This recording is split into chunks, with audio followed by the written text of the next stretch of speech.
Muy buenas noches a todos. Vamos a ver si la gente se va conectando. Muy buenas noches a la gente que está en España. En este momento son las 11:02 de la noche. Muy buenas tardes a la gente en Hispanoamérica. En Argentina son las 6 de la tarde. En México son las 4 de la tarde. En el resto de los países no lo tengo muy claro. Creo que en Perú pueden ser las 5 o las 4.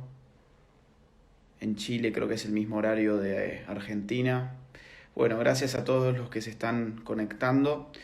Les comento que hoy voy a tener una conversación que hace rato tenía ganas de tener y hace rato la tendríamos que haber tenido con Pablo Muñoz Iturrieta.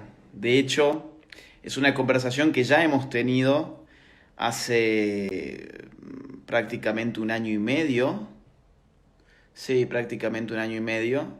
En Buenos Aires fue filmada y después hubo un problema técnico y esa filmación se borró por entero. Así que ahora lo voy a sumar a Pablo para poder por lo menos conversar sobre algunos temas interesantes. 500 personas conectadas. No sé si se notará, pero bueno, espero que se entienda lo que se hable esta noche. Ahí se está conectando Pablo. Pablo, ¿cómo estás? Hola Agustín, ¿cómo estás? Muy bien. Hace rato que tenía ganas de que tuviésemos esta conversación, que supongo te técnico se perdió y finalmente nunca pudimos publicar nuestra conversación. Así que bueno, ahora de alguna forma, pandemia de por medio, tenemos una revancha, ¿no? Vos ahora estás en Canadá, ¿cierto? Sí, estoy en Canadá, aquí son las 5 de la tarde, así que en medio de la tarde está lindo el día, gracias a Dios ya se derritió la nieve en esta zona, comenzando un poco la primavera, aunque está fresco, pero se está poniendo lindo cada día mejor. Así que sí, Excelente, es verdad, excelente. se nos hicimos una súper entrevista, recuerdo, en marzo del 2019 y después, bueno, tuvimos los problemas técnicos y durante de este tiempo creo que más de una vez quisimos conectarnos, pero por una cosa u otra o yo no podía o generalmente era porque yo no Sí. tenía conexión. Así que gracias Agustín y la verdad que es un gusto enorme. Tuvimos el Para, para miércoles. la gente, para la gente del otro lado que no sabe, Pablo Muñoz Iturrieta es escritor, filósofo, máster en psicología, ¿puede ser, Pablo? Sí, psicología Corregime si me... filosófica. Sí, sí, sí, sí. Psicología filosófica y autor de un libro de lo mejor que hay sobre ideología de género que se titula Atrapado en el cuerpo equivocado. Eso es así. Sí, gracias Agustín. Este es el que mencionabas, el libro.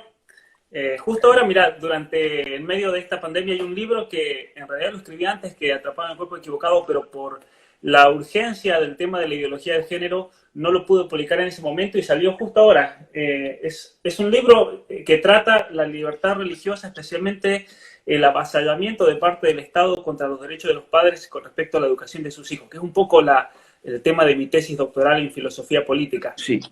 que ¿Y acaba de cómo se salir. titula el libro? ¿Cómo El se libro titula el es libro? El significado de la libertad religiosa en la esfera pública. Ah, Eh, excelente. ¿Qué ¿Qué fue tu trata? tesis Bueno, doctoral? fue mi tesis doctoral. ¿Qué trata todo el tema de iglesia-estado, el tema de cuánto puede realmente un Estado controlar a los individuos con respecto a los valores propios, ¿no? Que el Estado los califica generalmente como religiosos, porque esa es la manera, por ejemplo, que se usa en Canadá, muchas veces en cortes en Estados Unidos, para tratar de sacarte de la esfera pública, te dicen, como nos pasa a nosotros, no, los argumentos de ustedes son religiosos, el que viene aquí a atacar la ideología de género viene con fanatismo religioso. Entonces, automáticamente te separan de cualquier posibilidad que uno tiene de poder debatir a nivel legislativo, a nivel universitario, a nivel público, a nivel de medios y demás. Así que bueno, trata esa temática que está obviamente muy, pero muy conectada con el tema también del otro libro de la ideología de género, que es más específico, ¿no? El que mencionabas recién. Sí, es un libro que yo leí, que vos tuviste la gentileza de enviármelo. Es un libro que me gustó muchísimo, un libro que tiene datos muy potentes, sobre todo en el terreno psicológico y psiquiátrico, ¿no? Entonces, hoy a mí se me ocurría poder darle esto una suerte de 2 bloques, a ver qué te parece. Vamos a tener 1 hora, porque esto te lo corta la hora, Instagram Live te lo corta dentro de 1 hora. Podemos hacer un primer bloque, o digamos 2 bloques, no importa mucho el orden, para tratar el tema de la actualidad, que es el tema de la pandemia, y podemos en un segundo momento hablar sobre ideología de género o viceversa. ¿Qué orden te gusta más a vos? Como quieras, podemos empezar así como dijiste, hablar un poco de la actualidad y después de ahí pasamos al tema de la ideología de género. Muy bien. ¿Cómo estás viendo esto entonces? Mira, al menos desde el punto de vista filosófico, psicológico, a mí me parece que es impresionante, y también yo creo que la cuestión geopolítica, me parece impresionante cómo en los últimos meses hemos sido testigos del experimento más grande, en mi opinión, de la historia con respecto a la manipulación de las masas, con respecto a la manipulación psicológica que se llama. Eso es muy claro desde el punto de vista psicológico también, cómo los medios han tenido un rol central y clave también en toda esta narrativa que se ha querido imponer. Y especialmente lo que se llama la dominación de las masas, la dominación indirecta por el miedo. Un temor, y a esto voy a apuntar, a mi parecer, lo más importante, más allá del hecho del miedo, es un temor, yo creo que, lo voy a correr porque está molestando un poco la luz, es un temor, más allá de si fuese real, o es un temor imaginario, o es un temor que ha sido agrandado, ciertamente que se ha magnificado todo este miedo a tal extremo que ya es la misma población la que le pide por favor al Estado que los controle. Eso a mí me parece lo más grave de esto. Más allá, como bien has mencionado en tu artículo que salió publicado en Panama Post y luego en Pandemonium, con respecto a la biopoder, la biopolítica, el control estatal, el control biopsicológico también, tenemos el factor de que es la misma población la que le está pidiendo por favor al Estado que lo controle. Es la población la que le pide al Estado o le agradece al Estado y le aplaude el hecho de que haya hecho aplicaciones de seguimiento, por ejemplo. A mí me parece que eso es lo más terrible de esto, de aceptar con sumisión las normas y medidas que se han impuesto como una salida entonces a esta situación de miedo, de terror, que se cierne sobre nosotros. Mira, vos sabés que para mí es interesante, o sea, yo creo que lo que está pasando hoy es inexplicable de no ser por vivir en una sociedad de la información. Es decir, el paradigma actual no tiene nada que ver con lo que era la sociedad, por ejemplo, de los 70. Es decir, no nos tiremos demasiado atrás. Vamos a pensar, esta pandemia en el marco de un mundo setentista no hubiese tenido el efecto psicológico-político que tuvo en este caso, porque yo creo que la pandemia, digamos, ha hecho tanto daño, sobre todo por el daño que ha hecho la información en la gente. Porque en muchos casos ha sido desinformación y en otros casos ha sido información direccionada para generar temor. Te pongo un caso. Apenas todo esto empezó, se decía, no, bueno, este virus, cuidado, es cierto que ataca a las personas mayores, pero no es que los jóvenes están exentos de peligro. Entonces te buscaban algún caso de, no sé, de Inglaterra. Fíjense, acá hay una chica en Inglaterra que tiene 25 años y que se acaba de morir de coronavirus. Y a mí me llegaba un bombardeo a través de grupos de WhatsApp de gente diciendo, ¿vieron? Los jóvenes están muriendo por coronavirus y no sé qué, sí. Yo también puedo buscar, digamos, casos de un joven de 24 años que se muere de neumonía. Ahora, ¿es frecuente? No, no es frecuente. De alguna forma, en esta pandemia es como que la humanidad se dio cuenta que el hombre es mortal, ¿no? Es increíble, digo, es la primera vez en mucho tiempo, en la modernidad, enfrenta el desnudo de la muerte como algo que realmente existe y realmente le puede llegar a uno también. La gente se muere. La gente cruza la calle, lo pisa un auto y se muere. La gente viaja de una localidad a otra por la ruta, choca y se muere. A la gente le da cáncer y se muere. A la gente se contagia SIDA y se muere. La gente pasa hambre y se muere. La muerte es parte de la vida social, pero de alguna forma siempre la hemos tenido escondida. Siempre ha sido un tabú la muerte. Y ahora, cuando aparece una pandemia en pleno auge de la sociedad de la información, ocurre que la muerte aterroriza a tal punto que terminamos, como vos bien dijiste, deificando a un Salvador que toma el rol de una suerte de Dios terrenal, y esto lo conecto con tu libro, porque, a ver, el ateísmo no existe. Antropológicamente, el hombre, por lo menos esto según mi concepción, digamos, antropológica, el hombre es un ser religioso. Ahora, puede tener una inclinación religiosa hacia un Dios o puede endiosar, puede deificar entidades materiales, instituciones políticas, ideologías, personas, grupos. Entonces, de alguna forma, vos fijate cómo todos estos atributos que habitualmente ponemos en la imagen de Dios, que es, por ejemplo, la omnipotencia, el que todo lo puede, y la omnisciencia, el que todo lo sabe, de la noche a la mañana se lo atribuimos al Estado en calidad de Mesías, aquel que realmente podía salvarnos del virus y aquel que realmente sabía lo que estaba pasando con todo esto y aquel que tenía el poder y la llave de la verdad, ¿no? Aquel que distingue la verdad de la mentira. Esto es una fake news y esto en verdad es algo real, así que créanme por favor a mí. Y mucha gente ha caído en todo esto y es lamentable y yo creo que también es de lo más peligroso, ¿no? Hay gente que está, perdón, antes de seguir, hay gente que pide que hablemos sobre los saqueos. No sé bien a qué saqueos se estarán refiriendo. Yo desde el día 19 de marzo dije que iban a haber saqueos y me trataron de instigador a la violencia y ese tipo de cosas. Pero es obvio, digo, cualquier persona que sepa un poco de sociología se va a dar cuenta que una sociedad moderna, o mejor dicho, hipermoderna, no puede encerrarse durante varias semanas y seguir su vida normalmente.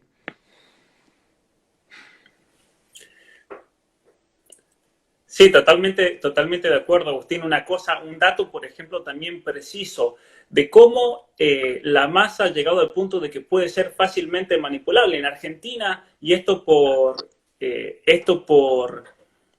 datos del Instituto Malbrán, mueren en Argentina por año 57.000 personas por enfermedades respiratorias. Y jamás se hizo ningún tipo de paro, jamás se hizo ningún tipo de cuarentena al respecto, jamás llegamos a un nivel de psicosis social como la actual, cuando tranquilamente, esto quiere decir que tranquilamente lo podrían haber hecho, tranquilamente los medios podrían haber manejado la situación de tal manera que tal vez genere una psicosis con respecto a enfermedades que están siempre entre nosotros. ¿Vos cómo ves el futuro de los medios? ¿Cómo ves? A ver, ¿pensás que les ha golpeado la pandemia? ¿Pensás que han adquirido más poder con la pandemia? En mi opinión, más que nada teniendo en cuenta la gran operación de censura que ha habido a nivel redes sociales, yo creo que han perdido mucho poder. Han perdido tanto poder que ellos han tenido que salir, han tenido que, por medio de distintas asociaciones, distintos fact-checkers, interesante que me tomé el tiempo de estar revisando todos los fact-checkers en distintos países del continente, están todos pagos por la Open Society. Ellos en el pie de la página web te dice que es una asociación que pertenece a la red de Open Society Foundations. Por ejemplo, el Chequeando de Argentina pertenece a la Open Society, está la silla vacía en Colombia. Podemos mencionar en cada uno de nuestros países en Hispanoamérica sitios que se dedican a decir qué está bien y qué está mal, se dedican a dictaminar qué es la verdad y qué no se puede decir.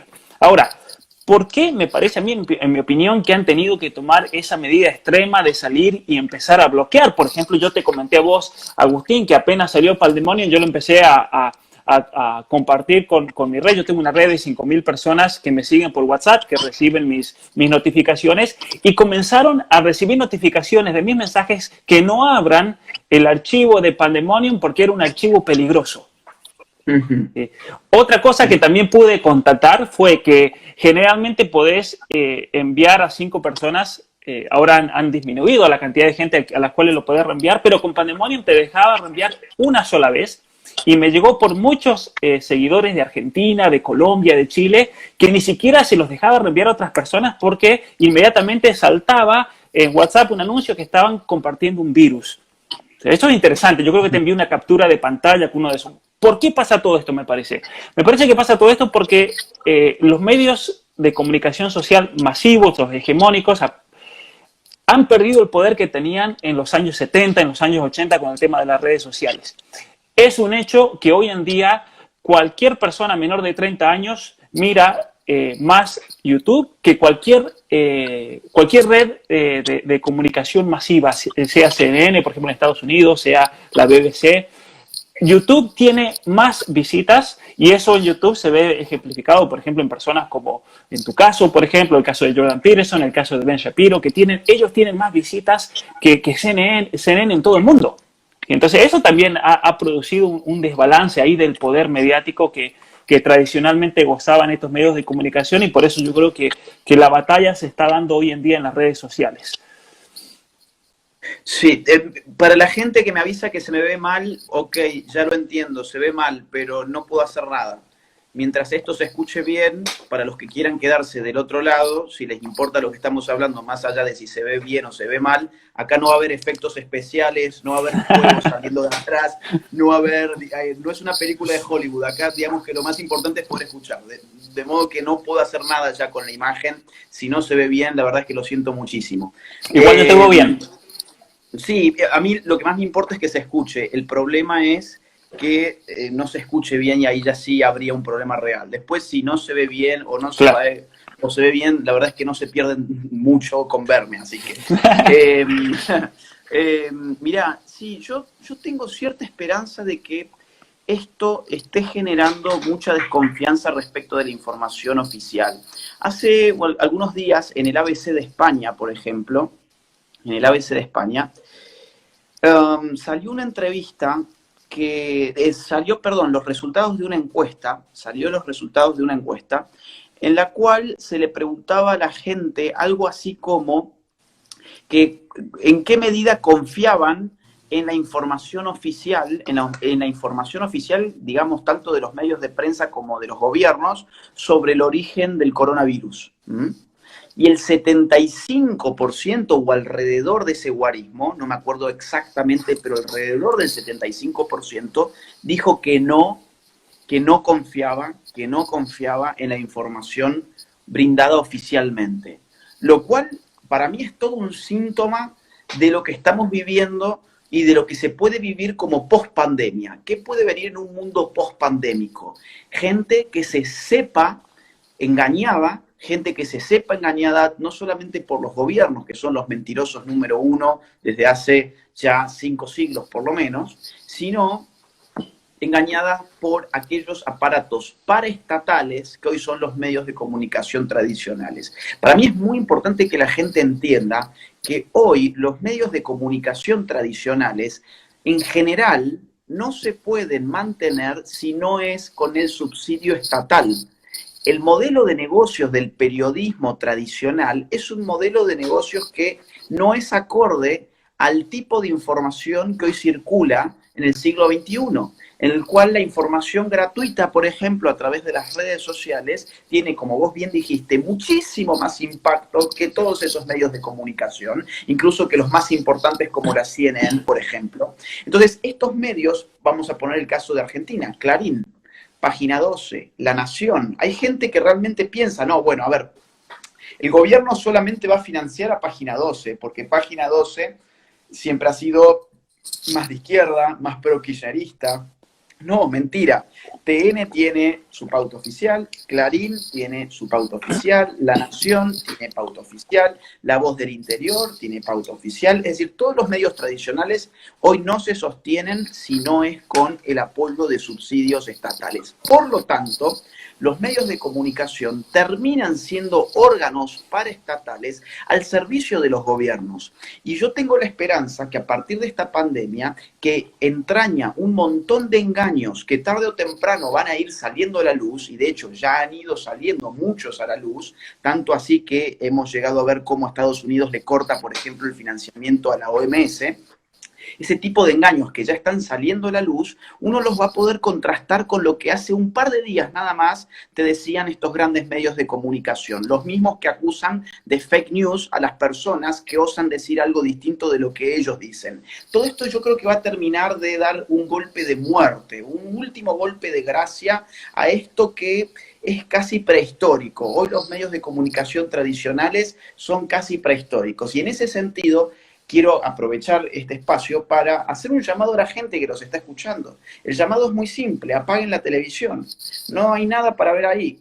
No hay nada interesante para ver, no hay nada educativo para ver ahí. La información que van a ver ahí es siempre exactamente la misma, siempre amparada bajo los mismos intereses, siempre con el mismo financiamiento, no importa el canal, no importa el diario, no importa el periodista, todos pertenecen a una misma matriz y por eso sobre ciertos temas todos opinan básicamente lo mismo. Entonces empecemos a apagar eso y empecemos en todo caso a informarnos de otra forma. Es una invitación que yo quería hacer, ¿no?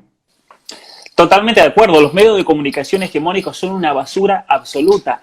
Y los medios hegemónicos de comunicación son los culpables de que la sociedad se haya tenido que enfrentar un lavado de cerebro absoluto con esta avalancha de información que reciben, una avalancha de información que está sin analizar, sin contextualizar, que está totalmente manipulada para tratar de dirigir la opinión pública en una dirección que ellos quieren, o la que el gobierno quiere, o la que la fundación, porque está el hecho también, como bien decís, por un lado dependen de los estados porque es un modelo económico imposible de sostener en los medios de comunicación modernos y entonces la salvación que los medios de comunicación modernos tendrían es abocarse a las redes sociales, abocarse a hacer video como haces vos, a hacer video como hacen personas que tienen millones de visitas, pero sin embargo cuando lo han intentado no los ve nadie, no los ve absolutamente nadie. Pasó el caso de La Nata, por ejemplo, cuando te hizo ese video basura sobre la cuestión del género. Resulta que tu respuesta, mostrando lo que había sido la verdadera entrevista, llegó a tener miles de veces más de visitas que incluso lo que se vio en vivo en Argentina. O sea, tuvo más rating tu video que lo... Entonces, ¿qué pasa? El modelo que tendrían que adoptar para poder subsistir, ya saben que no va a funcionar porque la gente no los va a seguir. Entonces yo creo que por un lado hay parte de eso. Por otro lado, hay que tener en cuenta que ellos simplemente buscan manipular la opinión pública, nada más que eso. Entonces el que se pone a ver la televisión, lo único que está haciendo es exponerse a que le laven el cerebro, ¿no? Es exponerse a ser parte de esa masa manipulada que tiene como resultado, por ejemplo, el miedo que estamos viendo hoy en día, la psicosis social que estamos viendo hoy en día. ¿Eso por qué pasa? Eso pasa porque la gente se está poniendo en manos de los medios de comunicación masivos. ¿Sí? Totalmente. ¿Por qué ni a vos, ni a mí, ni a tantos otros nunca nos han manipulado? Porque nosotros no vemos los medios de comunicación. Y eso también te da una ventaja también cognitiva al momento de poder discernir una situación a nivel mundial como lo que estamos viendo hoy en día. Mira, vos sabés que, claro, hay gente que no sabe lo que pasó con La Nata y estaba ahí haciendo sus consultas. Básicamente, hace casi 2 años me llamaron para un programa de La Nata sobre el tema del género. Me hicieron una entrevista de media hora y después pasaron solamente 17 segundos. Lo que yo había dicho en esa entrevista era, bueno, una serie de opiniones sobre la ideología de género y cuando me preguntaron sobre los niños trans, yo dije que en general responden a imposiciones de sus propios padres que no están bien de la cabeza y que les terminan reventando la cabeza a estos pobres chicos. ¿Por qué el programa de La Nata no podía poner esa opinión? Porque ellos mismos estaban usando a un nenito, a un pobre nene de Salta, que la madre le fritó la cabeza, le reventó la cabeza al pobre nene de 7 años, cuyos hermanos, después de ese informe, salieron a contar la verdad, y era que la madre los había intentado homosexualizar a ellos mismos también, y habían huido de la casa. Un chico de 15 años que ya no vive más en su casa, por ejemplo, hermano de este otro pobre nene, acusó públicamente a su madre de vestirlo de mujer, de querer educarlo como una mujer, etc. Entonces, eso es lo que hacen los medios de comunicación. Son capaces de tomar media hora de tu tiempo, como fue en mi caso, hacerme una entrevista de media hora y después recortar 17 segundos de una opinión totalmente marginal, desconectada de todo contexto, simplemente para decir, bueno, ahí está, ahí apareció en la TV y no tuvo nada interesante para decir. Lógicamente, en 17 segundos yo no puedo decir nada, nadie puede decir nada. Hay gente que ponía del otro lado de qué forma nos informamos, ¿no? Dicen, bueno, ustedes están haciendo una crítica, digamos, a los medios de comunicación y a que no tenemos que informarnos de esa forma. ¿Cómo nos informamos? Yo les diría, en Internet hay muchísimo. O sea, en Internet ustedes se van a encontrar, lógicamente, como en cualquier espacio de información, con cosas que son ciertas y con cosas que son falsas. No es cierto que Internet sea todo falso como hoy los medios de prensa quieren vender.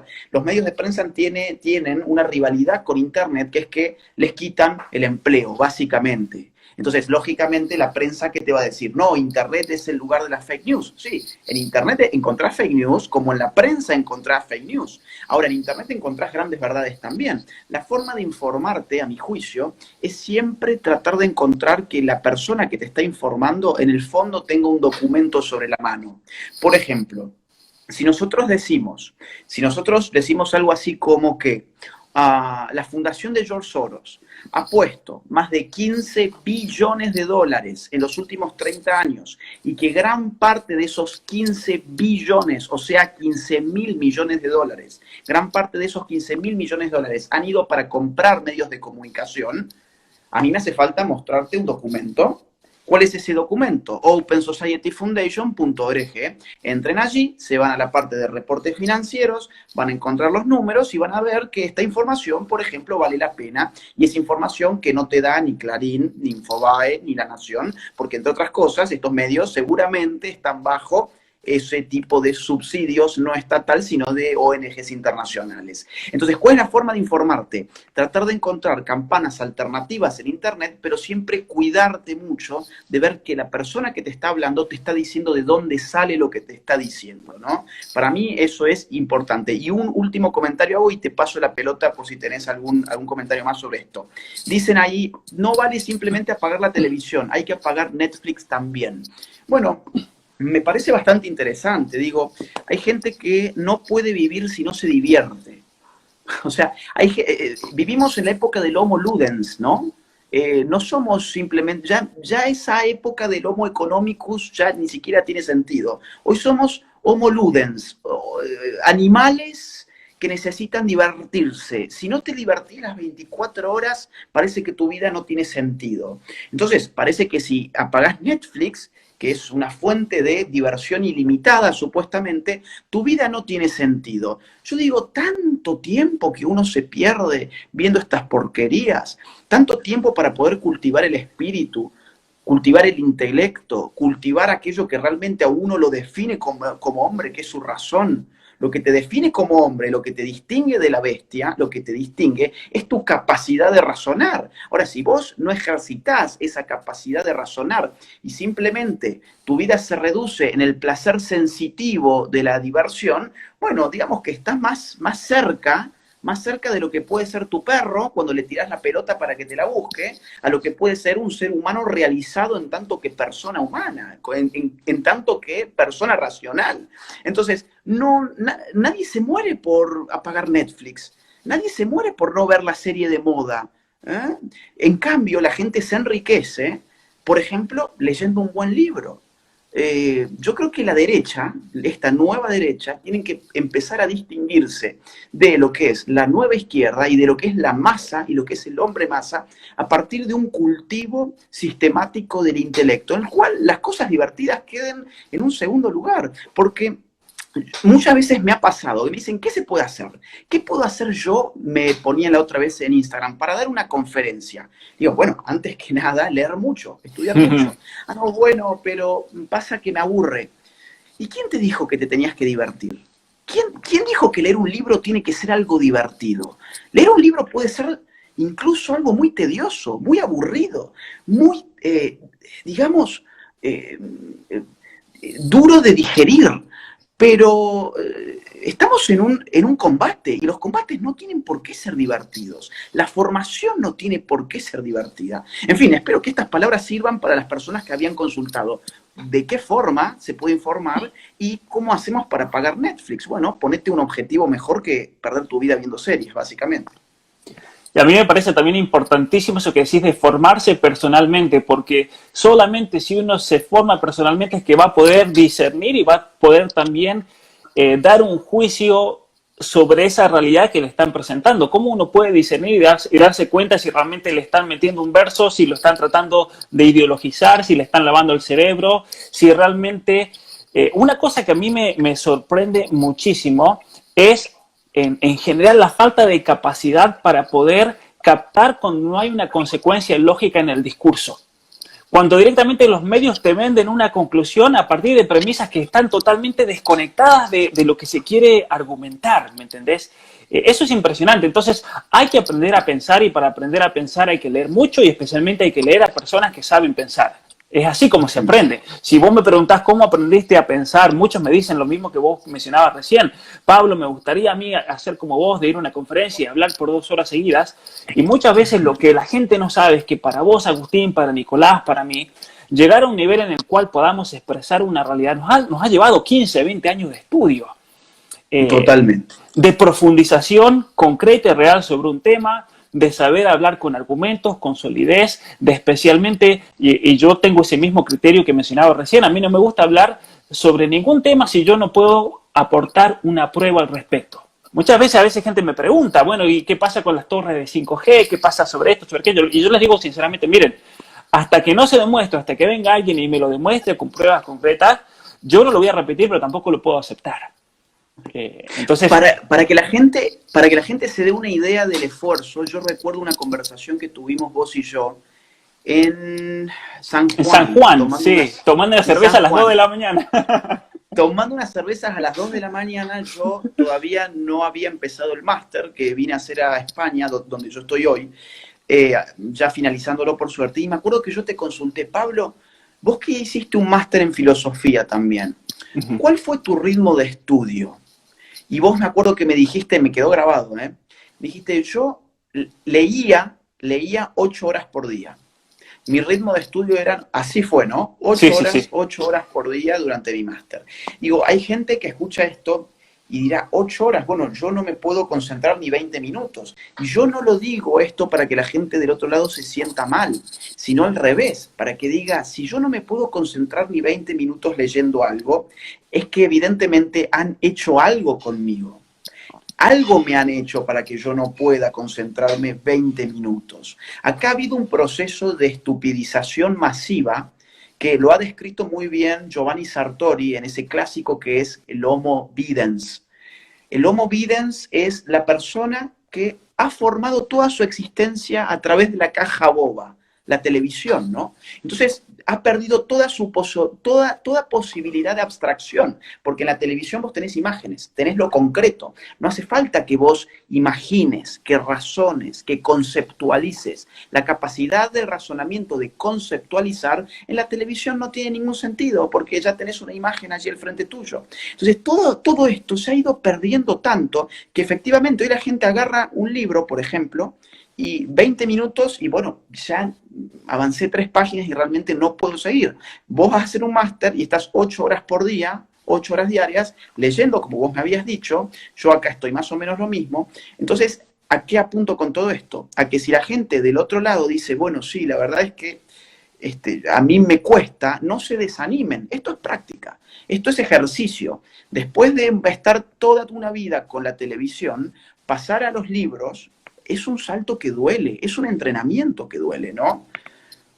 Ciertamente. No sé qué... Sí, y yo no llegué, mucha gente se sorprende cuando me pregunta, bueno, ¿cuántos libros lees al año? Yo les digo, trato de leer 80 libros al año, yo me propongo 40, pero si puedo más. Durante el máster, durante mi doctorado en filosofía, leí un promedio de 80 libros por año y estamos hablando de libros de filosofía, no estamos hablando el BJ, no estamos hablando novelas o literatura ya más popular, ¿no? Libros que son realmente, que exigen un esfuerzo mental, incluso para mí bastante grande. Pero eso no se llega de un día para el otro tampoco, ¿no? Exacto. No se llega. Pero yo, gracias a mi familia, gracias a mis padres. Yo jamás tuve televisión, yo crecí sin televisión en mi hogar, nunca ni el día de hoy tengo televisión, por lo tanto yo creo que eso me ha ayudado muchísimo a poder desarrollar un poder tal vez bastante único en el sentido de comprensión, de memoria. Tengo una memoria gráfica muy grande. Yo leo un libro, por ejemplo, y si vos me preguntás un tema en ese libro, yo a veces me acuerdo incluso en qué página está, porque tengo esa memoria fotográfica de la página. Eso me ha ayudado muchísimo, pero eso lo he desarrollado, yo creo que gracias, y eso hablándolo con especialistas en neurobiología en la Universidad de Ottawa. Tengo un gran amigo que es el decano, hablando de este tema, me decía, bueno, vos no has sido invadido por imágenes, y él me explicaba cómo en el cerebro esta invasión de imágenes constantes produce un daño cerebral que afecta la capacidad de concentración y de atención de la persona. Especialmente si esa invasión la recibís de niño, ¿no? En un momento clave del desarrollo del cerebro que no termina de desarrollarse hasta los 18 años. Entonces, ¿cuál es mi consejo para muchos que dicen, bueno, ¿cómo puedo llegar aunque sea a leer 2, 3, 4, 5 libros? Yo les digo, propónganse. Hay que ponerse también un objetivo. Vamos a decir, bueno, yo este año me quiero leer el libro de Agustín, me quiero leer el libro de Pablo. Simplemente decir, bueno, a ver, este libro que tengo yo aquí en mi mano tiene 250 páginas escritas. Un número parecido es el caso de tu libro que tengo acá. Y decir, bueno, a ver, 250 páginas. Me propongo leer 10 páginas por día y eso me va a dar como resultado que el libro de Agustín lo puedo leer en 25 días, el libro de Pablo lo puedo, en el peor de los casos, ¿no? Que es algo sencillo, leer 10 páginas por día y te dejo 5 días libres del mes. Si vos lees a un ritmo así, podés leer 12 libros al año. Claro. Suponete que decidís leer en vez de 10 páginas, 20 páginas por día. Vas a terminar leyendo 24 libros en un año, ¿no? Claro, y es así como realmente vas a poder. Muchos dicen, bueno, como decías vos, es una realidad, nosotros no queremos atacar a la persona que puede leer solamente 20 minutos. Bueno, pero lee 20 minutos al día, proponételo. Claro. ¿Sí? Y la semana que viene pone 21 minutos y la siguiente pone 22 minutos. Pero es necesario hacer ese esfuerzo, es necesario y es una especie de obligación moral para aquel que realmente quiere ser parte, me parece, de, como esto mencionaba, esta nueva derecha, de este movimiento en contra de todo lo que nos quieren imponer por la universidad, por los medios de comunicación, por la televisión. Tenemos que realmente salir de esta burbuja porque eso es el acto verdaderamente revolucionario, como lo has mencionado muchas veces. Yo creo que hoy en día es esto, es ser revolucionario, ponerse a leer, ponerse a pensar, ponerse a argumentar, el saber dar argumentos, porque a un progre, y eso lo hemos hablado en otras ocasiones, un progre simplemente te viene con sentimentalismo, jamás te va a venir con un argumento lógico racional. Y eso a nosotros nos pone en una posición de ventaja muy grande ante aquel que quiera venir a debatir, a rebatir, aquel que viene a tratar de demoler, por así decir, lo que uno propone. Mira, la gente está muy entusiasmada con este tema, con lo cual creo que da como para hacer algunos comentarios más porque veo mucho hambre intelectual del otro lado por los comentarios que la gente están poniendo y están poniendo dudas muy interesantes. Digo, no era el objetivo de la charla ponernos a hablar sobre cómo leer, qué leer y ese tipo de cosas, pero hemos llegado acá y la gente parece que le interesa el tema, entonces le demos algunos minutitos más con algunas cosas que la gente va poniendo. Por ejemplo, dicen, ¿es bueno leer en PDF? Yo diría, depende de cada quien. A mí me cuesta horrores. A mí me gusta tenerlo en papel, pero el papel tiene un problema, tiene dos problemas. Número uno, cuesta, y no toda la gente tiene dinero para poder comprar un libro, y un libro, digamos, tiene su costo. Y en segundo término, tiene el problema de conseguir el libro. Por ejemplo, tu libro no es fácil de conseguir, el mío tampoco es fácil de conseguir. Hay libros muy, muy buenos que no son fáciles de conseguir en general. Entonces, a veces, bueno, yo lo que hago cuando no tengo otra más que un PDF es imprimo el PDF y lo anillo. Entonces, lo anillo porque necesito siempre anotarlo. No teman, y este es un consejo de algo que yo hago, no teman destruir los libros. Los libros no son reliquias no son piezas de colección. ¿Viste como esos muñecos de colección que los dejan dentro de las cajas porque si lo abren pierden valor y no sé qué? Bueno, el libro no es eso. El libro es un instrumento de conocimiento en el cual vos necesitas aprender a leerlo. Aprender a leer un libro es muy difícil. Entonces uno necesita ir subrayando ideas principales, ir generando marcas, flechas, anotaciones, marcar la página y ese tipo de cosas donde hay información a la cual uno quizás necesite volver después. Incluso yo te diría, a veces yo siento, no sé si te pasa lo mismo, que yo escribo para aprender a leer. Es bastante llamativo porque uno cuando escribe de alguna forma es cuando termina de asentar los conocimientos de lo que ha leído. Entonces, también es muy bueno que cuando vos terminás de leer un libro, y esto lo hacía Marx, por ejemplo, escribís un resumen del libro o de lo que te ha quedado del libro. Eso yo generalmente no lo hago, pero hay mucha gente que lo hace y que está muy bien. Después, otro tip más que quiero dar. No se frustren si no se entiende el 100% de lo que uno lee. Alguien que te diga que un libro de filosofía, de política, de sociología, lo entendió al 100%, en general te está mintiendo. La gente no entiende al 100% ningún libro, por lo menos ninguno de los que realmente valen la pena leer. Entonces, hay libros, por ejemplo, con que si entendés la mitad, ya es ganancia. Si te frustrás porque una página no la entendiste, reléela. Si no la entendiste de nuevo, volvéla a leer y si no la entendiste, seguí. No te frenes, no lo abandones, seguí y vas a ir entendiendo cada vez más porque es un ejercicio. Último punto que quiero sumar sobre esto. Efectivamente, nosotros estamos a contracorriente, entonces ellos tienen de su lado, digamos, la ventaja de que con cualquier sentimentalismo tonto pueden pensar que están argumentando. Entonces, por ejemplo, la otra vez en un vivo que hacíamos con vos y con Fabricio Alvarado, una mujer dijo algo así como que nosotros no podíamos hablar de feminismo porque no somos mujeres, por ejemplo. Claro. Clásica falacia. Ahora, ¿cómo uno desmonta eso? Ese tipo de falacias o ese tipo de sentimentalismo, conociendo una serie de cosas que ellos no conocen precisamente porque no tuvieron la necesidad de entrenarse en todo esto. Y el entrenamiento en una batalla cultural es la formación. Y la formación en una batalla cultural también. Y yo creo que fundamentalmente es la lectura. El punto que quiero llevarte ahora a vos es, ¿qué libros recomendás? Porque la gente puso ahí mucho. ¿Qué libros podemos leer? ¿Qué libros nos recomiendan? Bueno, volviendo un poco a un comentario con respecto, por ejemplo, muchos dicen, bueno, pero ¿qué hacemos con el medio ambiente?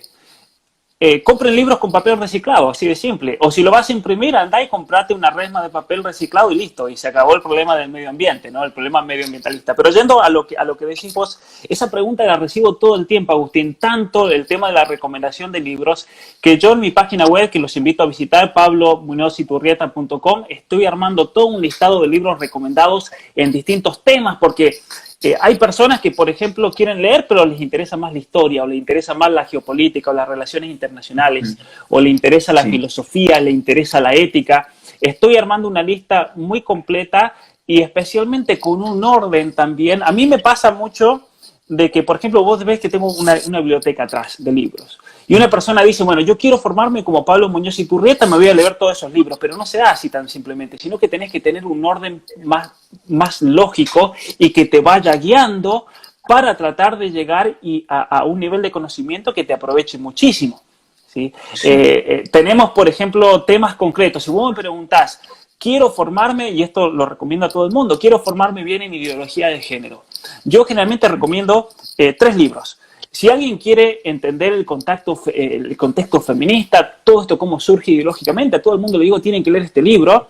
Y junto con este libro está este otro que se complementa perfectamente, que como bien sabés, la cuestión ya más científica, todos los argumentos que demuelen todos los presupuestos. Y después está la cuestión global, la cuestión de imposición a nivel Naciones Unidas y demás, que está este otro libro de Gabriel Kubi, que lamentablemente es muy difícil de conseguir. Yo lo tengo en alemán, La Revolución Sexual Global. Está en español, en España es fácil conseguirlo, pero en Latinoamérica es muy difícil. Entonces, yo creo que primero se tienen que establecer qué quieren estudiar, en qué quieren profundizar, qué quieren aprender, porque no es lo mismo meterse en un libro de historia, y dentro de la historia es muy amplio. Querés estudiar la cuestión de Argentina, la cuestión de la guerrilla, querés estudiar la cuestión fundacional de nuestra patria, querés estudiar la historia de México, querés estudiar, ¿no es cierto? Me parece que es importante eso también, el tratar de establecer un campo en el cual uno quiere aprender un poco más, y a partir de ahí, por ejemplo, yo en mi página web ofrezco muchísimos libros donde uno dice, bueno, tal vez tengo que comenzar con este, ¿no? Exactamente. Ahí había gente que estaba pidiendo el nombre de tu libro que no habían llegado a ver la tapa. Sí, mi libro es Atrapado en el cuerpo equivocado, la ideología de género frente a la ciencia y la filosofía. Así que ese Bien, libro lo pueden ver en mi página web, ahí mismo tiene el link para, de acuerdo al país donde sean, para poder conseguirlo y demás.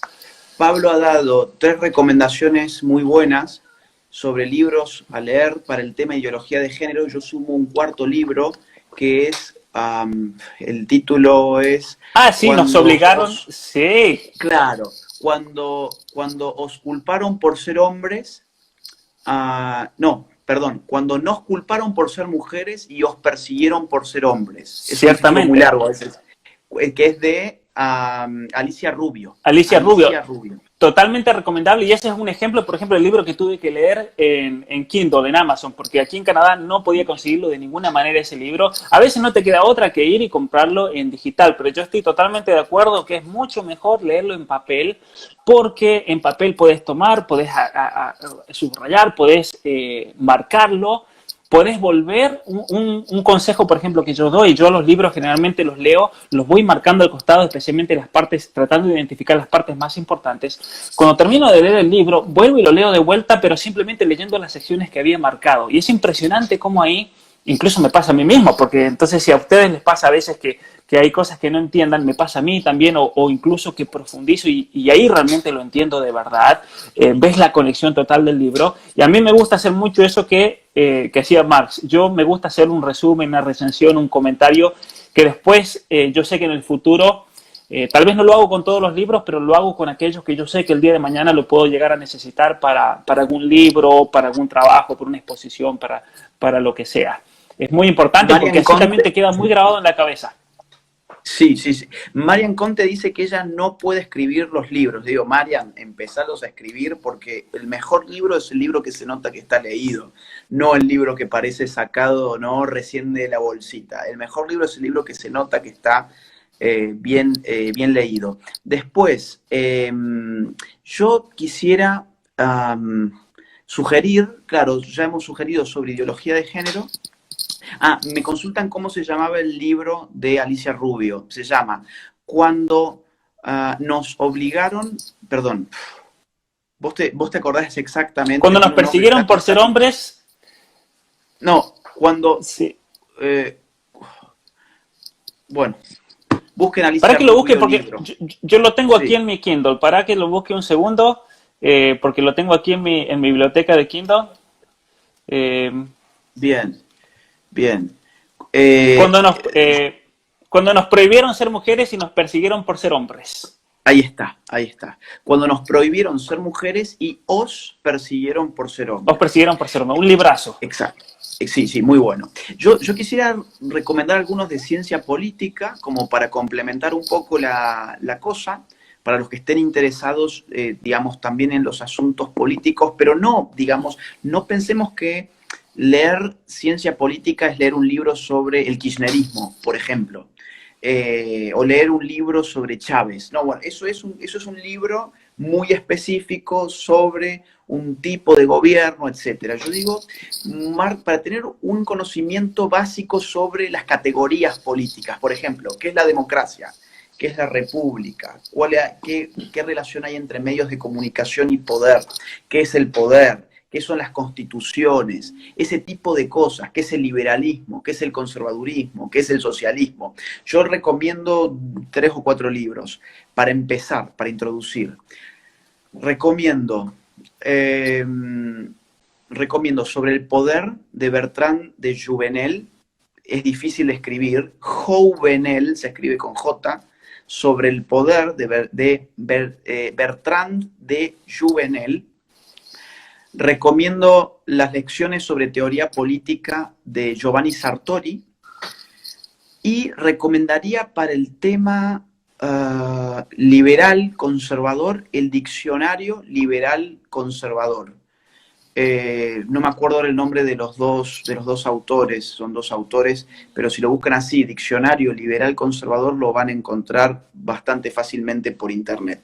Creo que con esos 3 libros ya tienen para disfrutar un poco algunos temas con los cuales siempre es bueno tener una familiaridad un poco más próxima, porque si vos te fijas, hay veces que hablamos sobre conceptos que no los tenemos muy claros, la democracia, la república, la libertad, la familia, ese tipo de cosas, ese tipo de conceptos hay que manejarlos un poquito y en estos libros se pueden encontrar una introducción. Quiero que nos movamos, si te parece, Pablo, hola, hola, que yo quería tocar con vos, que es el tema ideología de género. Ya que vos sos experto en el tema ideología de género, y hay mucha gente que del otro lado piensa, no, bueno, ahora el tema del momento es la pandemia, la agenda de género ha quedado en un segundo plano totalmente. Ashford, ahí han dicho. Ashford, sí, Ashford y Davis son los autores del diccionario. Exactamente. El tema de género ha quedado en un segundo plano, como hay mucha gente que piensa, pues yo siento que mucha gente como que se salió de la lucha, bajó los brazos y dijo, no, bueno, se ve que ahora el mundo está en otra cosa y esa agenda ya no opera más. ¿Sigue operando esa agenda del género?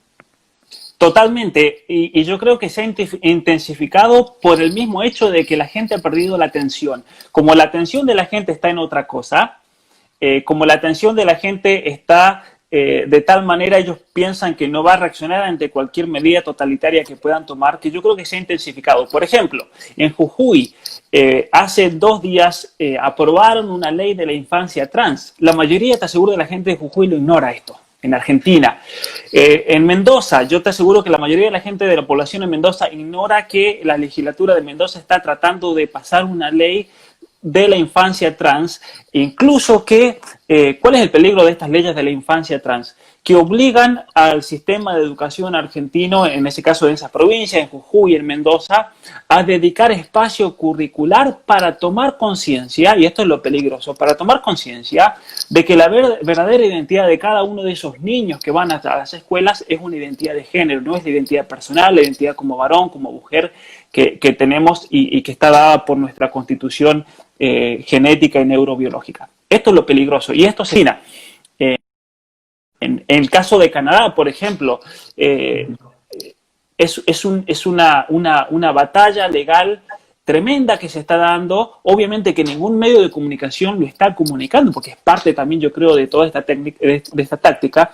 El gobierno liberal de Justin Trudeau le ha pedido a la Corte Suprema que se expida y que sancione con respecto a la prohibición de hablar acerca de cuestiones de género. Es decir, en Canadá, por ejemplo, tenemos una ley 89, una ley que le prohíbe a los padres cualquier injerencia con respecto a los hijos en cuestiones de identidad de género y orientación sexual. A lo que apunta esta nueva ley que ha pedido el gobierno de Trudeau, esto es lo totalitario, también le han pedido a la Corte Suprema que se expida, cosa de que no haya ni siquiera un debate en el Senado, un debate en el Parlamento.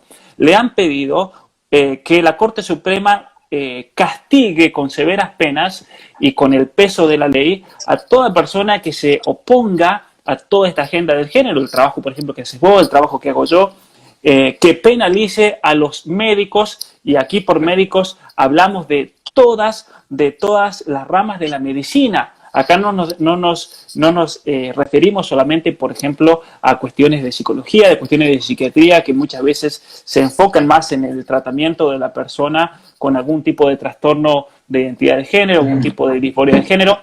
Un ejemplo concreto, por ejemplo, tuve que dar una conferencia en la ciudad de Toronto, el año pasado, en septiembre, yo creo que fue una conferencia de muy bajo perfil, sin anunciar ni nada por este temor que hay. Me invitaron un grupo de profesionales, habían muchos dentistas, y una de las cosas que ellos me comunicaron ahí en esa conferencia, un temor de ellos, es que por culpa de los tratamientos hormonales, esto está teniendo efectos gravísimos, incluso en el desarrollo mandibular de sus pacientes.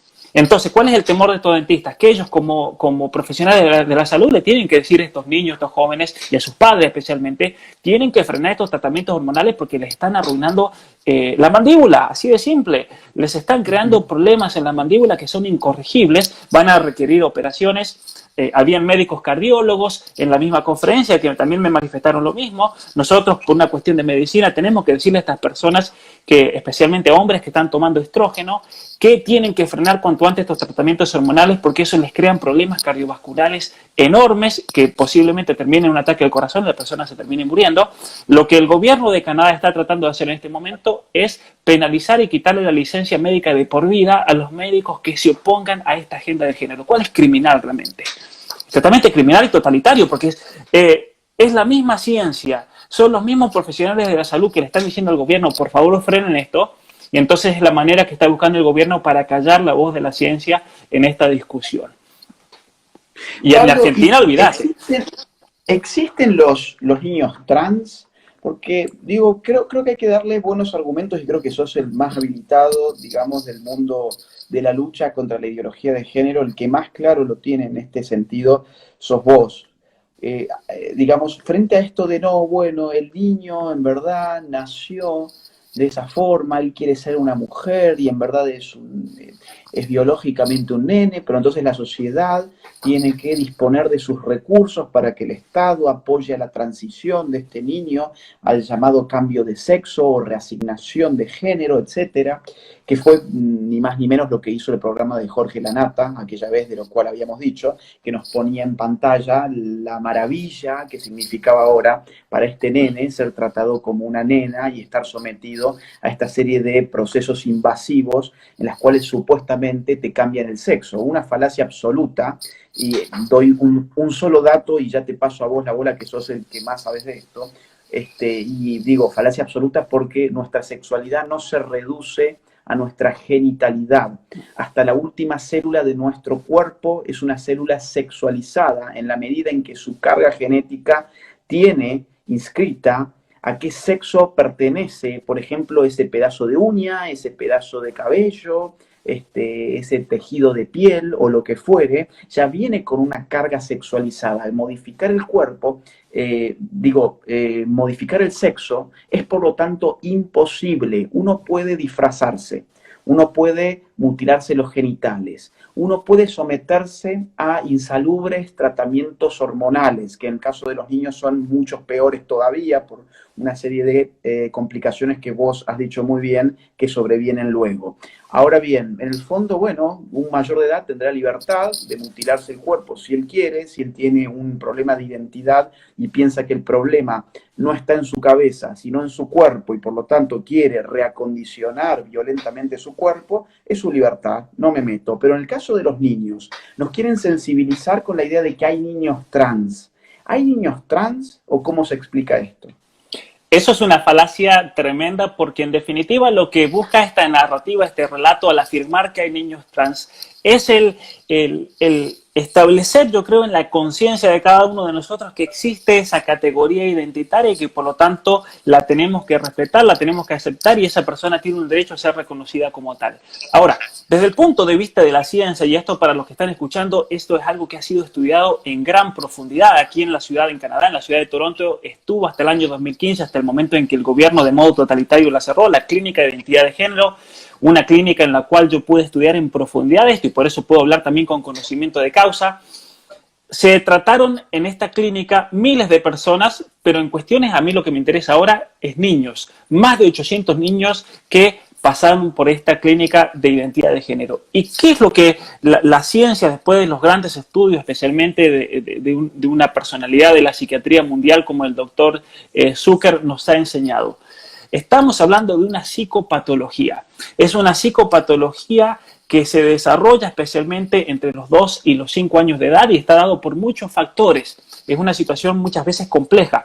En muchos casos, y estoy hablando acá del 70% de los casos de los niños trans, como se le dice, provienen de familias con graves problemas y trastornos psicológicos los padres mismos, especialmente en el caso de la madre. El 70% de estos niños con problemas de identidad de género, Agustín, tienen madres con un trastorno psicológico. El 30%, el restante, tienen madres con 2 o incluso 3 graves psicopatologías, trastornos psiquiátricos que incluso requieren de tratamiento.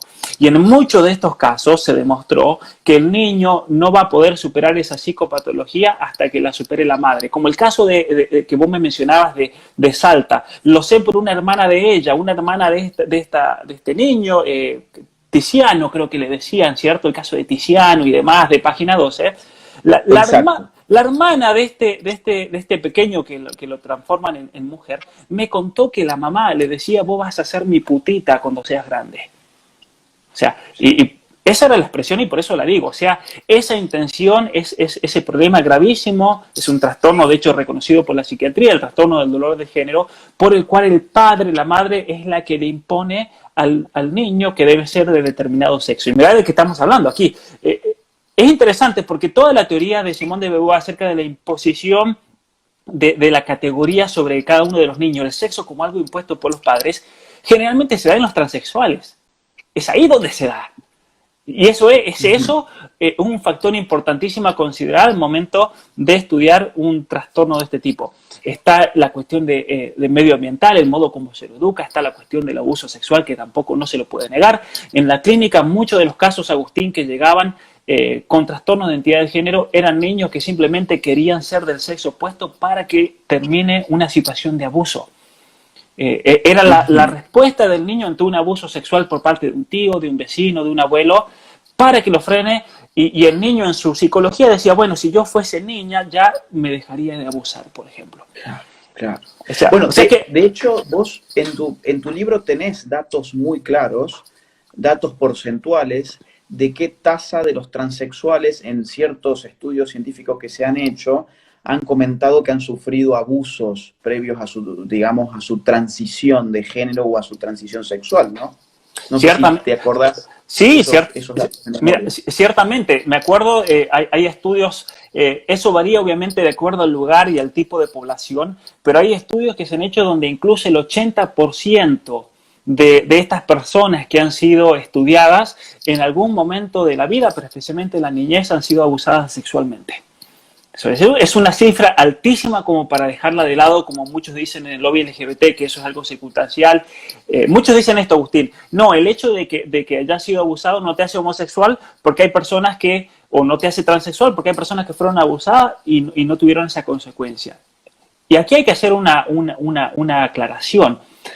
Nosotros no decimos que ese sea el único factor, se tienen que dar una serie de factores. Pero al momento de estudiar un caso concreto, lo primero que uno tiene que hacer, Agustín, en el ámbito, por ejemplo, de la psicología, de la psiquiatría, viene una persona con un problema, uno tiene que llegar a la causa por un proceso de eliminación. Porque nosotros no conocemos a la persona, no conocemos su historia, no conocemos su realidad familiar, su entorno, sus experiencias. Y no puede uno directamente ir y decir, bueno, es un problema genético o es un problema hormonal. Uno tiene que ir eliminando de tal manera que tiene que ir por lo que es la superficie que se llama, con cuestiones de familia, con cuestiones del modo como fue creado, cuestiones de abuso sexual. Y si ese entorno ya te da una explicación que realmente es satisfactoria para tratar de explicar la situación de ese joven, de esa niña, no hay que seguir empujando más allá y tratando de encontrar algo donde realmente posiblemente no exista. Porque otra cosa que vemos de parte de todos los ideólogos LGBT es tratar de encontrarle. Esta es la contradicción también para que todos lo entiendan. Quieren encontrarle una fundamentación biológica o natural a la misma vez que ellos te niegan la biología de la naturaleza. O sea, eso me parece una de las contradicciones más grandes en la ideología de género. Sí. Y esa es una de las maneras para encerrarlos, ¿no? Es la manera de encerrarlos. Sí. Como vos decías el otro día en la conversación con Fabricio Alvarado, ¿no? ¿El sexo o es algo que surge de la autopercepción, del sentimentalismo, o es algo impuesto por la sociedad? Son las dos posibilidades en la teoría del género. Pero al momento ellos de tratar de justificar y legitimizar culturalmente y con un fundamento biológico, es increíble. He ido justo. ¿Ahora escuchás? Sí, te escucho bien, te escucho bien. Sí, seguí porque se me había trabado. No, perdón. Sí, repito simplemente eso por las dudas, que siempre al momento ellos de tratar de justificar su autopercepción, por más que te digan que es imposición social, por más que ellos te digan que es un sentimiento, siempre van a tratar de legitimizar culturalmente esa elección, porque en definitiva es una elección también muchas veces, por una cuestión ya neurológica, neurobiológica, genética, y entonces ahí es la gran contradicción, ¿no? Niegan la naturaleza, pero hacen uso de la naturaleza creando una nueva identidad que vendría a ser una identidad natural. Exactamente. Mira, digamos, esta gente en el fondo tiene un problema que es fácil de entender a partir de lo siguiente. no hay una correspondencia entre su percepción y su realidad. No es que Claro. sus órganos sexuales, por ejemplo, sean disfuncionales. No es que haya algo en su cuerpo que esté funcionando mal en principio, sino que esa persona no está identificándose con ese cuerpo.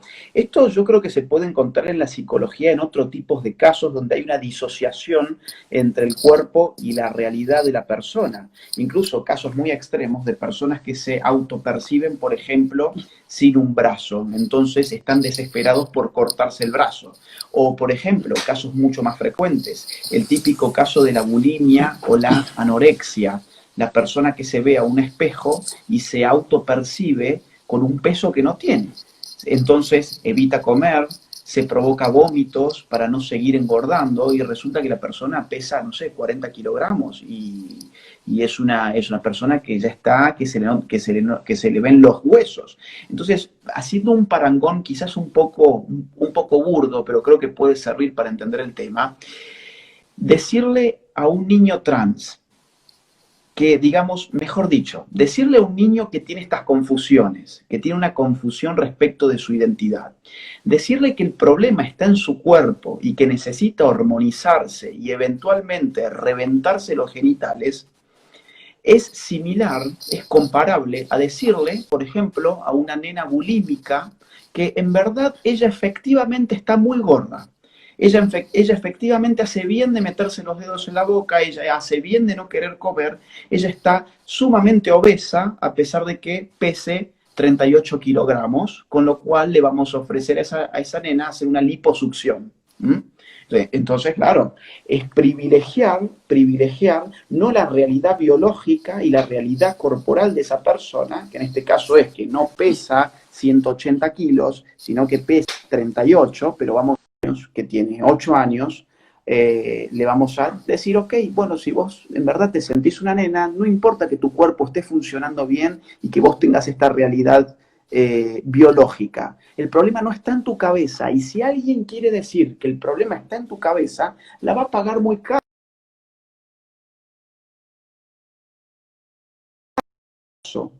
De Salta, se está yendo un poco la conexión, ¿puede ser? Hola, hola. Hola. Se escucha bien, solamente se te fue la imagen un momento, pero se siguió bien. Ok, digo, a mí, por ejemplo, por decir las cosas como han sido respecto del caso salteño de este nene manipulado por una madre enferma, a mí me hicieron un problema en Inadi.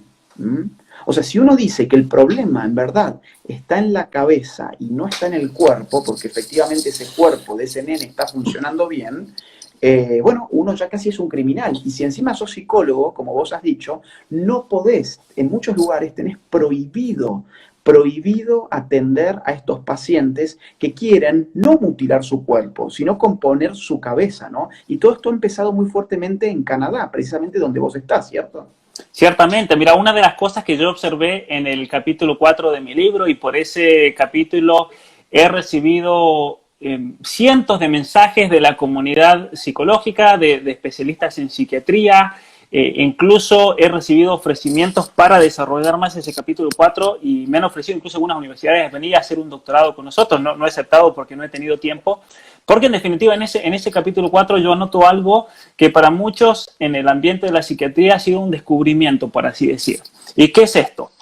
Existe un trastorno que se llama el trastorno de la integridad corporal, que es un trastorno que lleva a la persona a autopercibirse, o como decías, por ejemplo, una persona que está en un cuerpo sano, pero se autopercibe como atrapada en un cuerpo sano y ellos se creen a sí mismos como mutilados y eso los lleva a mutilarse las piernas, los lleva a mutilarse los brazos. Y una de las cosas que noté en el libro, y eso ha sido para muchos psiquiatras mi descubrimiento, es el hecho de que para que una persona llegue al extremo de mutilarse sus genitales, tiene que, aparte de padecer una disforia de género, tiene que padecer este trastorno que se llama el trastorno de la integridad corporal, pero que está centrado en sus propios genitales o en el caso de las mamas también en una mujer.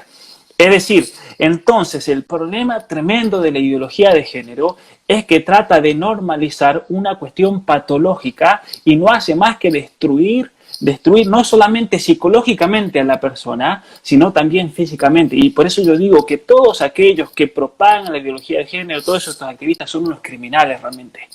porque están destruyéndole la vida a miles de personas, a miles de niños, a miles de jóvenes, a miles de transexuales. Mira, esta mañana leí un artículo, Agustín, que dice lo siguiente: se descubre, eso me lo mandó un activista transexual, que siempre que descubren algo me envían para tratar de refutarme, se descubre que cuando a los niños los operan, les hacen tratamientos hormonales, se calman y eso los llena de felicidad y alegría. Entonces han hecho estudios de niños que hicieron la transición y cómo eso los calmó. Y leyendo ese estudio dije, bueno, aquí hay una falacia muy grande. ¿Por qué?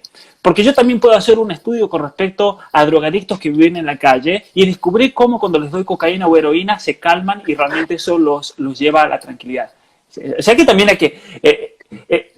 lo único que logran hacer, y yo eso lo reconozco, les satisfacen el capricho. Eso es lo único que ha descubierto este estudio en realidad. Le satisfacen el capricho, lo llenan de una felicidad, por así decir, porque andás a saber qué significa felicidad para ellos al momento de hacer este estudio, porque jamás lo definen. Los llenan de una felicidad superficial y pasajera, pero cuando pasen 5, 6, 7 días van a caer en una depresión que no lo saca nadie.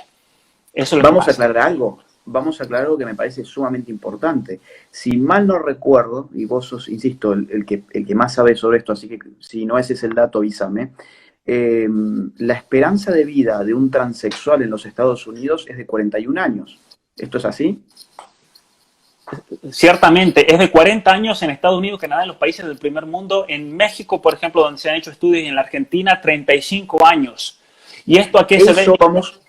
Vamos a aclarar algo porque de inmediato van a decir, no, bueno, eso es por el bullying social, eso es por la LGBTI-fobia, que hace que un transexual, por ejemplo, tenga tasas de suicidio altísimas en comparación con un heterosexual, por ejemplo.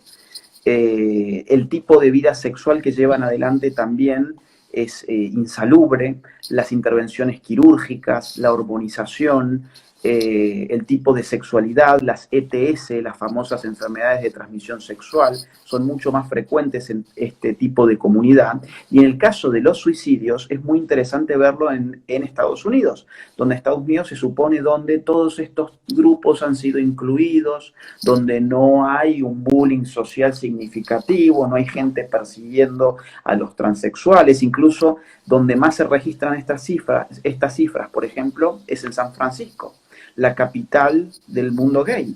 Y en San Francisco tenemos tasas altísimas de suicidios de transgéneros, de transexuales, con lo cual, digo, sumo este dato porque tiene que ver con lo que vos estás diciendo. Es un capricho pasajero y ese tipo de estudio no muestra nada más que una satisfacción instantánea. Lo que habría que hacer con ese estudio es un estudio longitudinal a ver en qué terminan esas vidas. No si hoy porque le rebanaron el pene, el nene está contento, sino en qué termina esa vida y si forma parte finalmente de ese tristísimo número que es la esperanza de vida de esta gente en los países occidentales y donde supuestamente, digamos, ya no habría demasiado prejuicio contra ellos, como por ejemplo en la ciudad de San Francisco.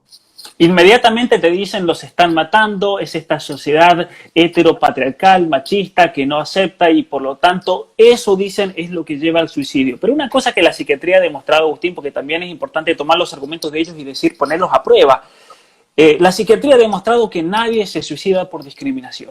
Absolutamente nadie. No hay caso histórico donde un grupo social se haya suicidado por el grado de persecución que ha sufrido. Por ejemplo, no hay desde el año 2011 hasta la actualidad, no hay grupo social más discriminado y perseguido que los cristianos de Siria, por ejemplo, especialmente en Raqqa, en territorios. Se han hecho estudios al respecto y no hay constancia de que estos grupos sociales se hayan suicidado por el grado de discriminación que sufren. Y no me vengan a decir los LGBT que ellos son más discriminados que lo que han sido discriminados estos cristianos en Nigeria por Boko Haram, estos cristianos en Siria y Irak por el ISIS.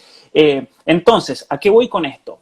¿A qué voy con esto? Se ha demostrado científicamente, por el contrario, que son estos tratamientos hormonales los que inducen a la persona a la depresión suicida. Y eso es lo que explica por qué el 41% de los transexuales se han hecho estudios en los Estados Unidos, como mencionaste, se han replicado en Inglaterra, se han replicado en Holanda y se han replicado en Canadá. Es decir, que han dado estadísticas muy similares del 41% que intentan terminar su vida con el suicidio.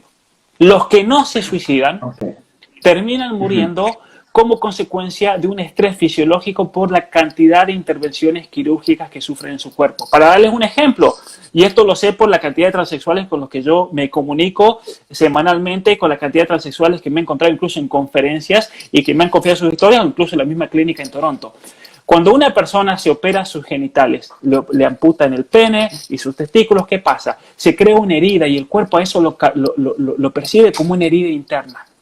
Y entonces, ¿qué hace el cuerpo? Tiende a cerrarlo. Entonces, un transexual, le voy a hacer gráfico para que todo el mundo lo entienda, un transexual, para que no se le cicatrice su supuesta vagina, lo que tiene que hacer es meterse un plástico, como esta tablet que tengo acá, en el medio, para que durante la noche no se le cierre. Y muchas veces pasa que se le cierre, tienen que ir a operarse, tienen que desprenderse para poder orinar. Eso les crea infecciones urinarias tremendas, porque la mujer tiene todo un cultivo natural que naturalmente va expulsando todo tipo de bacterias y demás, y nosotros los hombres no lo producimos a eso.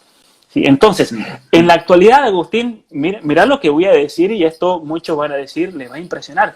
Están tratando de injertar piel de pescado, las escamas, en el interior de esas paredes, supuestamente intrauterino, como te quieren hacer creer, para que no se peguen y para tratar de evitar la gran cantidad de infecciones que estas personas sufren. Transexuales a mí me han comentado que ellos tienen que tomar antibióticos constantemente. ¿Cuál es el problema de esto? Y esto todo médico lo va a corroborar. Tomás antibióticos por más de 15 días y te revienta el hígado.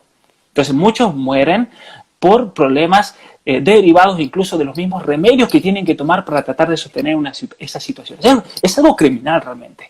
Es algo criminal. No, ¿Te acuerdas? incluso, sí, Pero te iba a mencionar rápidamente. ¿Te acordás Ricardo Ford, este hombre mediático de la Argentina que falleció en la clínica Santísima Trinidad ya en el 2015, creo que fue por ahí? ¿Por qué muere Ricardo Ford? Por estrés traumático debido a todas las operaciones que había recibido en su cuerpo simplemente para agregarse 2 o 3 centímetros. Él tenía tabiques por toda la columna, en las rodillas, de platino, en sus tobillos para tratar de crecer. Él murió por eso. Es la misma razón por la cual mueren muchos transexuales, porque llega un momento que el cuerpo te dice, basta, todo esto que haces en el cuerpo, y terminan muriendo, el cuerpo se acaba. exactamente. Mirá, yo estaba pensando en el caso, por ejemplo, de los judíos en los campos de concentración, el caso de Viktor Frankl, ¿no? Donde él explica que todavía hay un sentido de la vida incluso dentro de un campo de concentración. Claro. Para muchas personas, digamos, él cuenta en estos libros cómo todavía seguía prendida la llama de un sentido de la vida, incluso en un ámbito tan inhóspito como puede ser un campo de concentración durante la Segunda Guerra Mundial. El caso de los transexuales, lógicamente, no es comparable, no están en campos de concentración. La sociedad genera expectativas, ha generado expectativas criminales, yo creo. Es criminal generar la expectativa de que uno es lo que autopercibe ser. Es criminal generar la expectativa de que uno puede cambiar el sexo y que después te estés infectando por todas partes, durmiendo con un plástico entre 2 paredes de lo que antes tenías allí un pene, por ejemplo. Claro. Ese tipo de... es criminal, y vos sabés que lo más curioso de todo es que vos y yo en esta historia somos los transfóbicos. Claro. Es decir, vos y yo somos los malos de la película. Por estar comentando todas estas cosas, nosotros seríamos los que estaríamos estigmatizando a las minorías, siendo irrespetuosos respecto del proyecto de vida del prójimo. Parece que comentar la verdad de estos casos en verdad es hacerle un mal a la comunidad LGBT. Cuando en verdad lo que mejor podemos hacer es hablar claro y fuerte sobre lo que está pasando para que la gente no caiga más presa de estos engaños. Hay gente muy, muy, muy confundida que realmente se piensan, por ejemplo, que vos y yo decimos todo esto porque odiamos a un transexual, porque odiamos a un transgénero, cuando la verdad es que muchos transexuales y transgéneros, yo sé que a vos también y en mi caso también, nos han incluso dado las gracias por decir las cosas como son, porque se han sabido engañados, porque les prometieron que en verdad todo estaba en la cabeza y que el cuerpo era condicionable gracias a los avances tecnológicos y científicos y que esas personas podían realizarse, por ejemplo, cortándose el pene, poniéndose mamas, hormonizándose, y al final del día se dieron cuenta que ese tipo de engaños no tiene vuelta atrás, no tiene vuelta atrás. Y te doy un dato más. Yo he leído, por ejemplo, algunos libros escritos por ellos, que hay compilados de escritos de transexuales y transgéneros, se llama Espacios Peligrosos, donde, por ejemplo, me ha llamado la atención la recurrencia de los ataques, digamos, ataques de ira, que a esta gente le genera cuando se les acaban las hormonas, ¿no? De alguna forma te vuelven adicto a las hormonas, porque no es que me hormono X cantidad de veces en mi vida y entonces ya anulé la capacidad de mi cuerpo de generar barba, de tener una nuez de Adán prominente, de tener una voz masculina. No, no, no, eso es un tratamiento que uno lo tiene que estar haciendo cada X cantidad de días, y el día que lo dejas de hacer, tu cuerpo lucha por volver a ser lo que efectivamente es. Y cuando uno lee las historias de muchos transexuales, la desesperación que les agarra cuando las hormonas no les llegan a tiempo, dicen cosas terribles que yo las he citado en el libro negro de la nueva izquierda, cosas como, por ejemplo, que están al borde del suicidio porque no les llegó en el día de la fecha la hormona que tenían que tomar y cosas por el estilo. Entonces, el daño que le están haciendo a esta gente, el daño que le están haciendo a los niños, diciéndoles que el sexo se cambia como quien cambia de juguete, es un daño enorme contra el cual tenemos que seguir luchando, no dejarnos distraer por la pandemia, porque esta agenda está sumamente vigente, a tal punto que vos lo has dicho recién, si mal no recuerdo, en Jujuy se acaba de impulsar y creo que de aprobar la cuestión de la niñez trans, ¿no? De aprobar, de aprobar. Claro, es un crimen absoluto. Mira, a modo de anécdota, cuando fui a Gualeguaychú me pasó algo realmente impactante, impresionante, porque va a comenzar la conferencia y vienen los organizadores y me dicen, Pablo, tenemos al colectivo trans en la conferencia, están en la segunda fila. Entonces me dicen, ¿qué hacemos? Ellos tenían temor, porque imagínate, una cosa que pasa siempre cuando en Argentina y en otros países también, cuando vas vos, cuando voy yo a hablar, el temor es de que vengan los grupos LGBT a destrozarte todo, que te arruinen todo, con todo el esfuerzo para esta gente, el esfuerzo económico, el económico de gente que sacrifica cosas, gente que tiene que hacer empanadas para poder tratar de alquilar el local, por ejemplo. Realmente es un esfuerzo enorme. Entonces, para ellos que venga un grupo LGBT y les arruine el evento, es condenarlos muchas veces financieramente a esta pobre gente que da todo por su comunidad para tratar de alertar al respecto. Bueno, estaba el colectivo trans ahí, me preguntaron si le pedían que se fueran. Y yo le dije, no, déjenlos, porque esta conferencia va a ser para ellos. Entonces ahí yo en esta conferencia hablé específicamente del capítulo 4 de mi libro, explicando toda la realidad de la disforia de género, cómo se surge. Traté de dar muchísimos ejemplos para tratar de, en alguno de ellos, darle en el clavo y que sea la historia de ellos también. ¿Qué pasó? Cuando termina la conferencia, Agustín, vinieron a felicitarme todos estos transexuales. Eran todos hombres, autopercibidos mujeres, y me sorprendió lo que me dijo uno de ellos. Me dijo, nunca nadie me había dicho esto. Nunca nadie me lo había dicho. Es decir, los habían usado los grupos de Madre Plaza de Mayo, porque eso me lo dijeron ellos, los grupos de falsos derechos humanos, los grupos de ahora que tenés todas las oficinas de género y no sé qué más en Argentina, que tenés todos estos ministerios falsos que han armado, que no son más que operarios de todas estas compañías farmacéuticas que lucran grandemente por medio de nuestro programa de salud pública, lucran millones y millones de dólares con la vida de estas personas. Para que todos ustedes tengan una idea, en Canadá todo el proceso de tratamiento para cambiarse de sexo cuesta $500,000 y lo paga el Estado. Ahora, $500,000. Yo lo que Perdón, México, Pablo, ¿cuánto cuesta? Perdóname. 500, Claro. $500,000.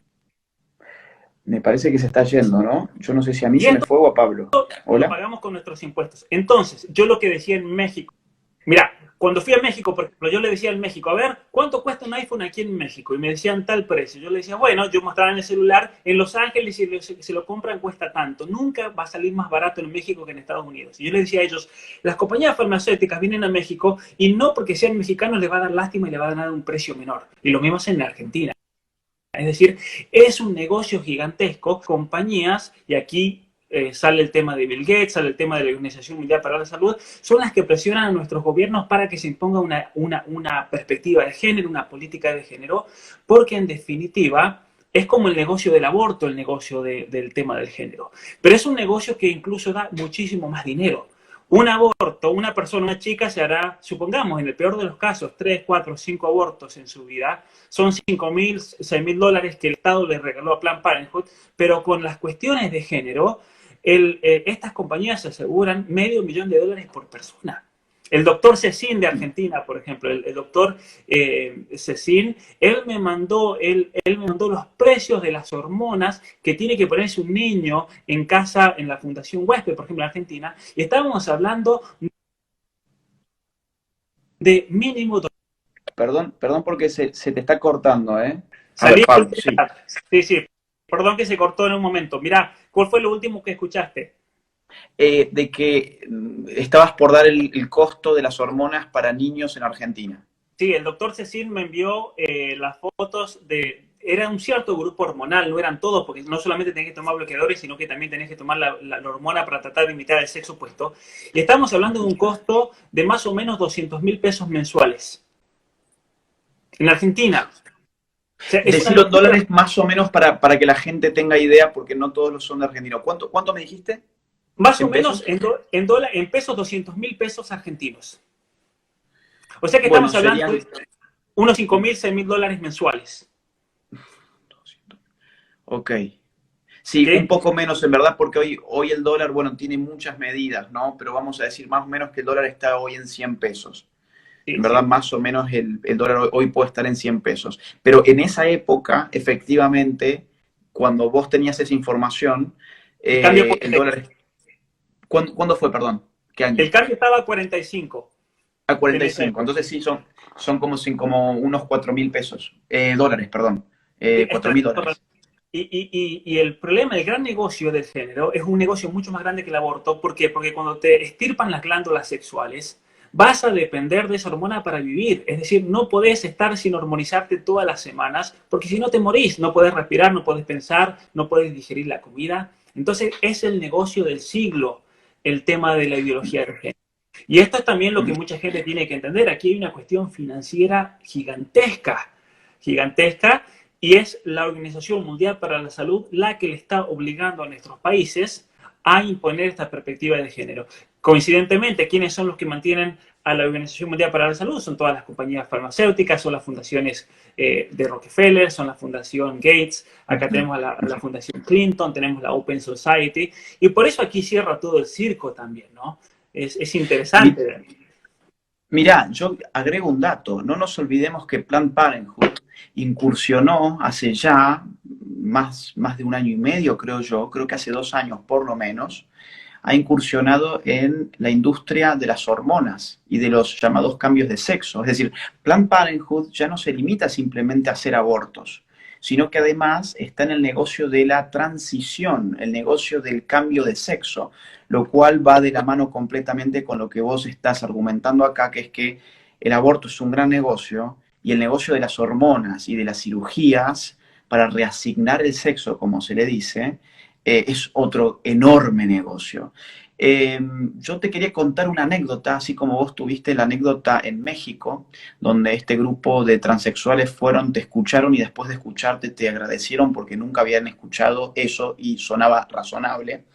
Yo tuve también una anécdota en Perú, muy interesante. Íbamos a dar con Nicolás Márquez una charla en la Universidad San Marcos, una universidad muy roja, muy comunista. Eh, y grupos feministas habían amenazado con incendiar el auditorio. Entonces se esperaba mucha violencia. Nosotros tuvimos que ir, de hecho, con guardaespaldas, con 6 guardaespaldas. Hubo un clima de mucha tensión. Y cuando vemos, llega una columna de ex transexuales a defendernos y están los videos subidos. Se les plantaron a las feministas, los transexuales. A ver, creo que se te está yendo, Pablo. Creo que se te está yendo. Ay, ay, ay. Siempre cuando se empiezan a tocar estos temas, empiezan a pasar cosas con la conexión. A Pablo se le va. Ahora, Pablo, hola, ¿me escuchás? ¿Me escuchás, Pablo? Creo que se te está yendo, ¿eh? ¿Me escuchás, Pablo? ¿Sí? Pero se te ha ido el audio, ¿no? Bueno, cierro en todo caso el re obvio la censura, pone. Y la verdad es que uno ya no sabe qué pensar, ¿no? Pablo, a ver, vamos a ver si se escucha. No, no se escucha. No se escucha nada. A mí darle un cierre, Pablo, si te parece, porque no se está escuchando.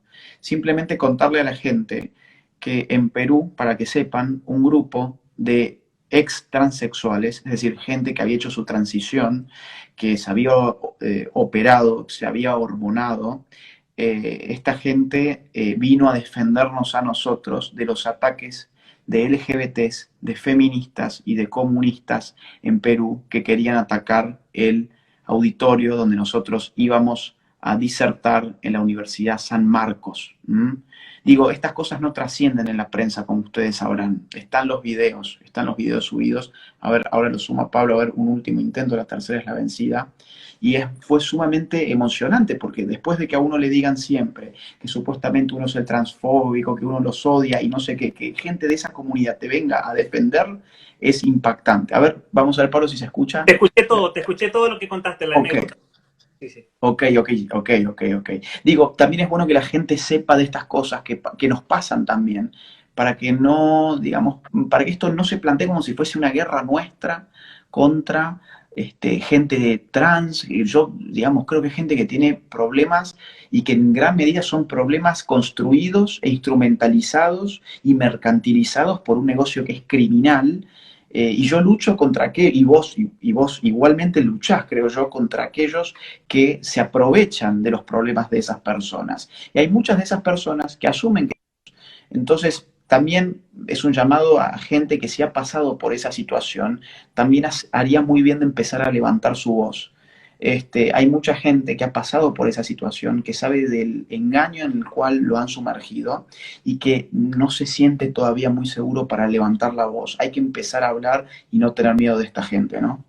Ciertamente, que sepan que nosotros van a encontrar un apoyo. A mí todas las semanas, como te decía, Agustín, me escriben chicos, ya sea por conducta homosexual, por conducta lesbiana, muchos transexuales, muchos jóvenes que están siendo presionados incluso por este lobby para tratar de lo que ellos llaman transicionar, presión para hormonizarse, que los quieren convencer por medio de estos programas, por ejemplo, de educación sexual integral, que están atrapados en el cuerpo equivocado. Muchos incluso ponen en Google, me siento atrapado en el cuerpo equivocado, y les aparece este libro, y es por eso que me contactan, ¿no? Muchos me dicen, ¿por qué le pusiste ese nombre al libro? Porque es confuso. Y yo le digo, no es confuso. En realidad, lo hice a propósito para tratar de captar esa audiencia que necesita escuchar más que nadie, yo creo, sobre esto, cómo los están usando políticamente. Y eso a mí me parece criminal realmente. Ese uso político de la persona es algo imperdonable en cierto sentido. Pablo, ya hemos estado hablando prácticamente 2 horas. La verdad es que ha sido un vivo espectacular. Espero que la gente le haya servido. No quiero decir para divertirse otra vez. Espero que la gente le haya servido, que le sirva. Esto, por supuesto, lo vamos a dejar subido en Instagram, lo vamos a subir también en nuestros canales. Aprovecho para recomendar a toda la gente que siga a Pablo Muñoz Iturrieta en YouTube. Y además, si les interesa seguir con esta temática y conocer todas las fuentes aparte, ¿no? Porque habíamos dicho, infórmense con gente que muestre las fuentes. En el libro de Pablo, igual que en el mío, en el que escribimos con Nicolás, siempre van a encontrar pie de página con las fuentes, con los documentos, con los estudios detrás. El libro de Pablo vale muchísimo la pena. lo recomiendo vivamente y recomiendo también vivamente que sigan a Pablo en sus redes sociales y todo lo que está haciendo, que es magnífico, que es enfrentar a la ideología de género con la ciencia y desde un enfoque sobre todo vinculado a lo biológico, a lo psicológico y a lo psiquiátrico. Así que bueno, Pablo, ha sido para mí un gusto y hacía rato que nos debíamos tener esta charla. Te agradezco muchísimo realmente. Igualmente, Agustín, para mí ha sido una charla espectacular, como siempre. Y bueno, agradecer a todos aquellos que nos están escuchando. Sabés que antes de hoy en la tarde me enviaron varios mensajes preguntándome de cuánto iba a ser porque tenían que comprar crédito para el teléfono para escucharnos porque no tenían wifi. Así que para toda esa gente que hace un sacrificio enorme, realmente quiero agradecerle. Hay mucha gente en Europa que ahora son las 1 de la mañana, las 2 en Israel. Yo sé que algunos nos están escuchando en vivo, son las 3 de la mañana ya, pero lo iban a escuchar en vivo porque tenían miedo de que lo bloqueen y no lo dejen subir, así que no se lo querían perder. A todos ustedes que están haciendo un esfuerzo enorme también, gracias, gracias, y desearles lo mejor y saber bueno, que es una alegría tanto tuya, obviamente, como mía también poder ser parte de esta batalla cultural. Y vamos a seguir dándola. Te mando un abrazo enorme. Igualmente, Gracias a Agustín, toda la buenas gente. noches. Chao, Hasta la chao. próxima. Chao.